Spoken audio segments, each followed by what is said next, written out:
तो नमस्कार बच्चों, कैसे आप सभी। उम्मीद करते हैं कि बढ़िया होंगे। तो हम पढ़ रहे थे अपना कक्षा 9 के एनसीईआरटी का दूसरा अध्याय जिसका नाम है ऊपर। इस अध्याय में हम प्रश्नावली 2.1 और 2.2 पढ़ चुके हैं। अब बारी है 2.3 पढ़ने की। लेकिन प्रश्नावली पर जाने से पहले हमें कुछ उसके बारे में जो बेसिक चीजें हैं, जो उसका परिचय है, उसमें क्या पूछा गया है, वो पता होना चाहिए। ठीक है।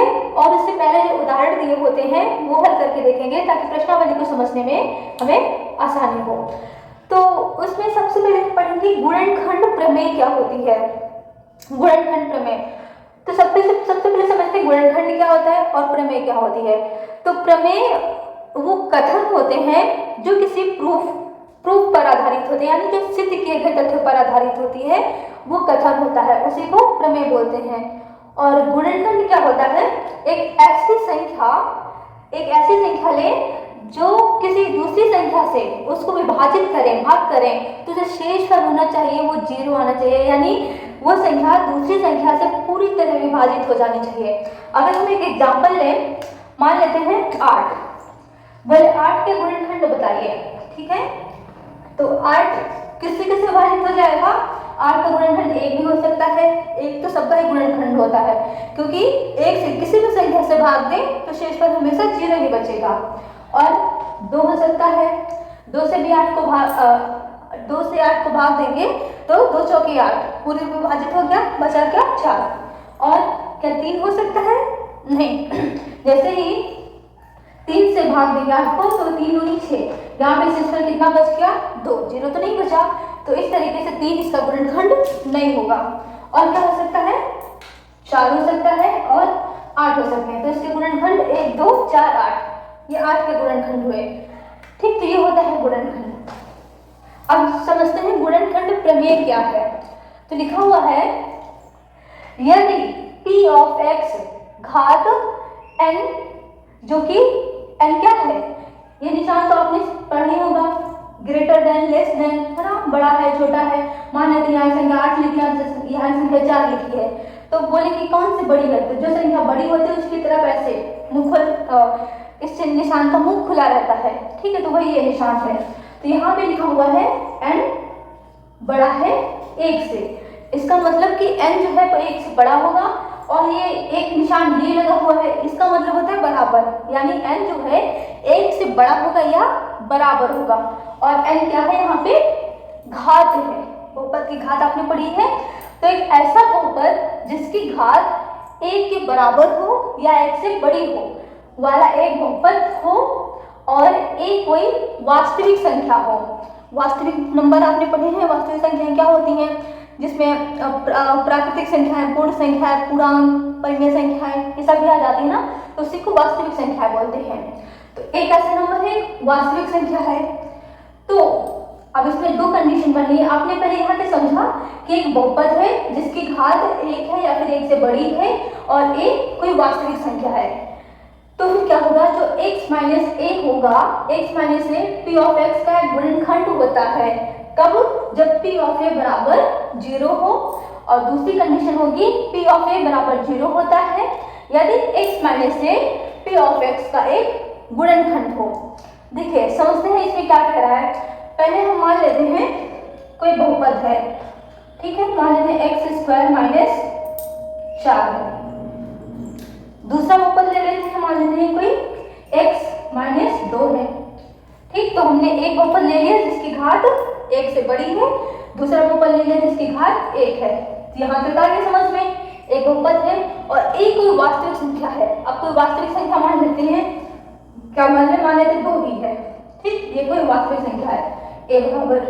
तो पहला कंडीशन क्या कर रहा है, x माइनस a, यानी x माइनस 2, ये तो नहीं मिलेगा, x minus 2 p of x, ये जो दिया है p ऑफ x का गुणनखंड होता है। ये गुणनखंड होगा यदि p ऑफ a बराबर 0 है। तो यानी अगर p ऑफ a हम निकालेंगे और अगर वो 0 के बराबर आ जाता है तो जो x माइनस 2 है वो उसका क्या होगा, गुणनखंड होगा। जैसे x की जगह पर a रखे हैं, यहाँ भी रख के देखते हैं, तो 2 का स्क्वायर माइनस 4 आएगा, 2 का स्क्वायर भी 4 होता है, माइनस 4 बराबर 0। यानी पी ऑफ ए बराबर 0 तो आ गया। इसका मतलब ये हुआ कि अगर पी ऑफ 2, क्योंकि हमने ए बराबर 2 माना है ना, पी ऑफ 2 0 आ गया, इसका मतलब कि x माइनस 2 क्या होगा, इस बहुपद का गुणनखंड होगा। इसमें भी देखिए ये भी मान लीजिए पी ऑफ x है, ठीक है। अब यहाँ पे हमने संख्या क्या मानी है, 2 मानी है, यानी अगर पी ऑफ 2 बराबर 0 हो गया, जो कि सच में हो रहा है, तो इसका मतलब क्या होगा, ये जो x माइनस 2 है ये इस बहुपद का और इन बहुपद का दोनों का क्या होगा, गुणनखंड होगा। ये पहली बात आगे समझ में। दूसरी बात क्या कह रहा है कि यदि पी ऑफ ए 0 होता है, यदि x minus A P of x का एक गुणनखंड हो, जस्ट उसी का उल्टा है। ठीक, जैसे आपने एक गाना में सुना होगा, तेरे मस्त मस्त दो नैन, यहाँ पे आगे तेरे मस्त मस्त दो नैन मेरे दिल का ले गया चैन, फिर उसी का उल्टा मेरे दिल का ले गया चैन तेरे मस्त मस्त दो नैन। तो सेम वही चीज है इसमें, x minus A P of x का गुणनखंड होता है यदि पी ऑफ ए बराबर 0 हो, या फिर यदि पी ऑफ ए बराबर 0 होता है यदि x minus A P of x का एक गुणनखंड हो। तो अब इसमें उल्टा कंडीशन दे दिया है। अब क्या दिया है कि x minus A P of x का गुणनखंड है। अब इसमें ये बता रहा है कि x माइनस 2 ये गुणनखंड है, ये हमको दे रखा है, ठीक है। तो अगर x माइनस 2 गुणनखंड है तो इसका मतलब ये होगा कि जो एक पी ऑफ ए निकालेंगे, यहाँ पे जो भी वास्तविक संख्या दे रखा होगा, हमने जो 2 माना है, वो बराबर 0 होगा ही होगा। बात आ गई समझ में? चलिए फिर से बता देते हैं। यदि पी ऑफ एक्स घात जो है वो एक से बड़ी होगी या एक के बराबर होगी, वाला एक बहुपद हो, ठीक है, कोई बहुपद होगा, और एक कोई वास्तविक संख्या होगी। कोई दूसरा मान लेते हैं, मान लेते एक्स स्क्वायर माइनस 9, यह बहुपद मान लिया, और दूसरा मान लिया x माइनस 4, ठीक है। ये दो बहुपद हमने मान लिए, p ऑफ x बराबर, और ये भी क्या होगा, p ऑफ x बराबर। तो पहली condition x minus A p of x का गुणनखंड होता है यदि p ऑफ a बराबर 0 हो। a को एक नंबर मान लेते हैं, मान लेते हैं कितना है, 3। तो p ऑफ a यानी p ऑफ 3, अगर p ऑफ 3 बराबर 0 हो गया, यहाँ पे 3 का स्क्वायर माइनस 9, 3 का स्क्वायर भी 9 होता है, माइनस 9 बराबर कितना आ गया, 0। तो p ऑफ 3 0 आ गया। इसका मतलब क्या हुआ कि x माइनस ए यानी x माइनस 3 इस बहुपद का, ये जो बहुपद दिया हुआ है, इसका गुणनखंड होगा। अब अगर यहाँ पे देखते हैं p ऑफ a बराबर 0 हो, यानी p ऑफ 3 बराबर 0 हो, तो यहाँ पे क्या 0 हो रहा है, 3 माइनस 4 बराबर कितना आ रहा है, माइनस 1, जो कि 0 के बराबर नहीं आ रहा है। अगर 0 के बराबर नहीं है तो इसका मतलब जो x माइनस ए यानी x माइनस 3 है, वो इसका गुणनखंड नहीं होगा, क्योंकि p ऑफ a यहाँ पे 0 नहीं है। इसका गुणनखंड ये तभी होगा यदि p ऑफ a निकालेंगे तो वो 0 आएगा, यानी x माइनस 3 इस बहुपद का गुणनखंड है, लेकिन इस बहुपद का गुणनखंड नहीं है। फिर दूसरा में उल्टा दे रखा है, p ऑफ a बराबर 0 हो, सॉरी p ऑफ a 0 होता है यदि x minus A p of x का एक गुणनखंड होगा। अब यहाँ पे उल्टा दे रखा है कि अगर x माइनस 3 इसका गुणनखंड है इस बहुपद का, तो जो p ऑफ 3 निकालेंगे वो 0 के बराबर होगा ही होगा। अब यहाँ पे गुणनखंड है ही नहीं, जब इसका गुणनखंड नहीं है तो p ऑफ 3 0 नहीं होगा। तो आई होप आपको प्रमेय समझ में आ गई होगी। अब चलिए इसी बेस पे हम 2 उदाहरण देखते हैं। पहला उदाहरण, ये जो पहली कंडीशन है इसके बेस पे देखेंगे, और दूसरा उदाहरण, ये जो दूसरी कंडीशन है इसके बेस पे देखेंगे।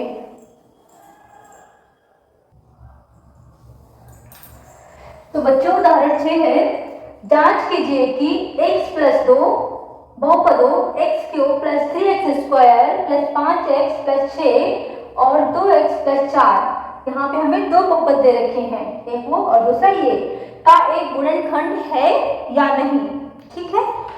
तो 2 बहुपद दे रखे हैं, मान लेते हैं एक को px बराबर कितना दे रखा है, x³ plus 3x square plus 5x plus 6, और दूसरे को कुछ मान लेते हैं, इसको qx मान लेते हैं, qx बराबर 2x प्लस 4, क्या दे रखा है, x प्लस 2।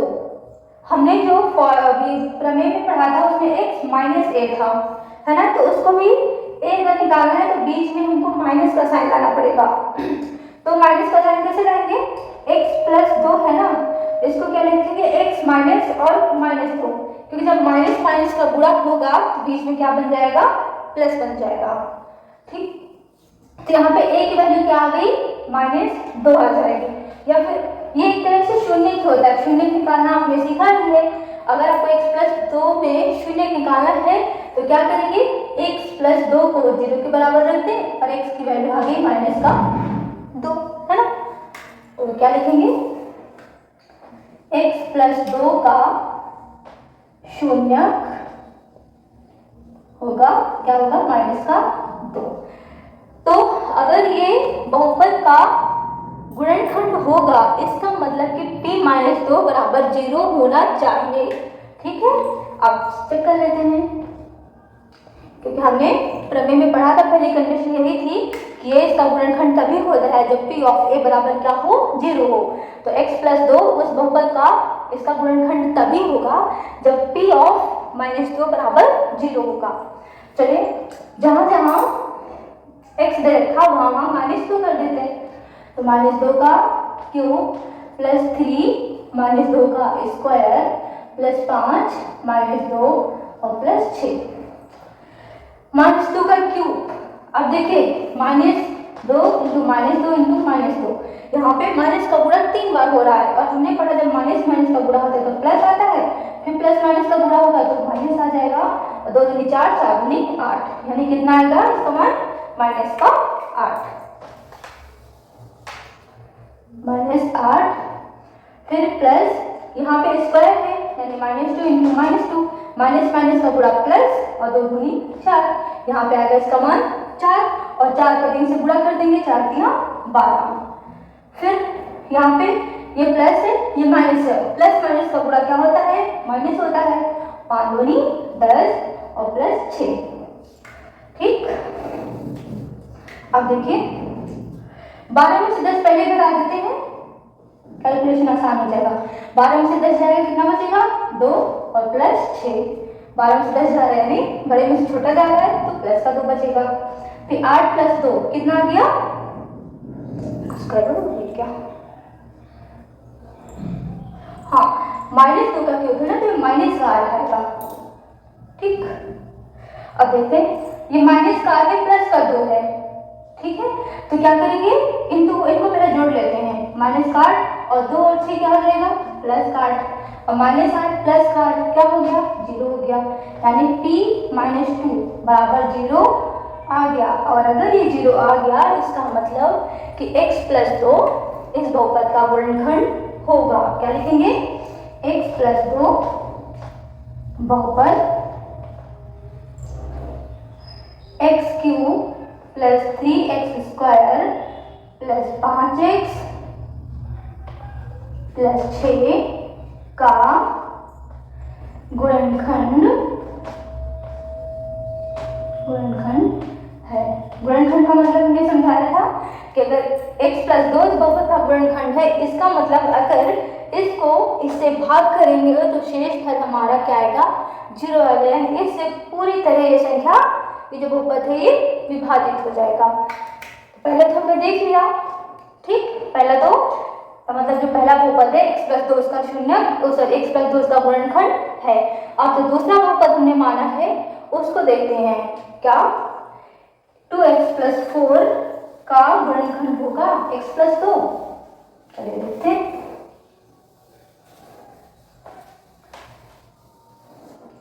तो अब लिखेंगे, माना q ऑफ x बराबर 2x प्लस 4, ठीक है, x प्लस 2 का शून्यक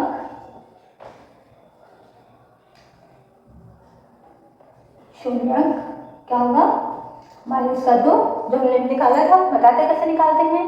अब क्या रखेंगे, q माइनस 2, ठीक है, जहाँ q ऑफ x था और q ऑफ माइनस 2 निकाल लेंगे। अगर ये भी 0 आ गया इसका मतलब कि जो x प्लस 2 है इस बहुपद का भी गुणनखंड होगा। तो 2 और -2, ठीक है, 2 की जगह पे 2, x की जगह पे -2 और प्लस 4। 2 और 2, 2 प्लस में है, ये 2 माइनस में है, प्लस माइनस का गुणा माइनस और प्लस का 4, फिर 1 प्लस 1 माइनस, इसका मतलब 0। अब देखिए q ऑफ -2 भी क्या आ गया, 0 आ गया। अगर ये भी 0 आ गया इसका मतलब क्या हुआ, अतः x प्लस 2 बहुपद 2x प्लस 4 का एक गुणनखंड है। इस तरह हमने देखा कि अगर बता दें कि इसका गुणनखंड है, ऐसा पूछा जाए गुणनखंड है या नहीं, तो इसमें जो a का मान निकालेंगे यानी जो उसका शून्य निकालेंगे वो इस बहुपद में रख के देखेंगे। अगर 0 आया तो गुणनखंड होगा, अगर 0 नहीं आया तो गुणनखंड नहीं होगा। तो आशा करते हैं कि उदाहरण आपको समझ में आ गया होगा। अब देखते हैं अगला उदाहरण।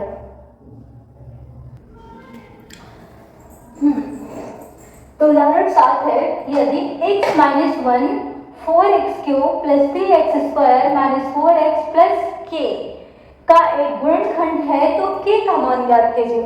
अब इसमें देखिए जो प्रमेय पढ़ी थी उसकी दूसरी कंडीशन दे रखा है, इसमें बता दिया है कि x - 1 इस बहुपद का गुणनखंड है। अगर गुणनखंड है इसका मतलब क्या हुआ, यहाँ पे तो ऑलरेडी -1 दे रखा है, तो जो गुणनखंड में इसको अगर 0 के बराबर रखेंगे तो x बराबर क्या आएगा, 1 ही आएगा। a बराबर प्रमेय के अनुसार a बराबर 1 है ना, तो x बराबर 1 ही आएगा। तो जब 1 का मान इसमें रखेंगे तो वो 0 आएगा ही आएगा, ये हमने प्रमेय में पढ़ा था, है ना। तो देखते हैं, माना बहुपद को क्या मान लेते हैं, p ऑफ x बराबर 4x³ + 3x² - 4x और plus k।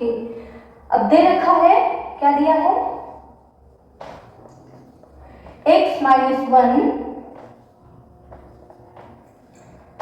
4x³ + 3x² - 4x और प्लस k का गुणनखंड है। अगर गुणनखंड है तो गुणनखंड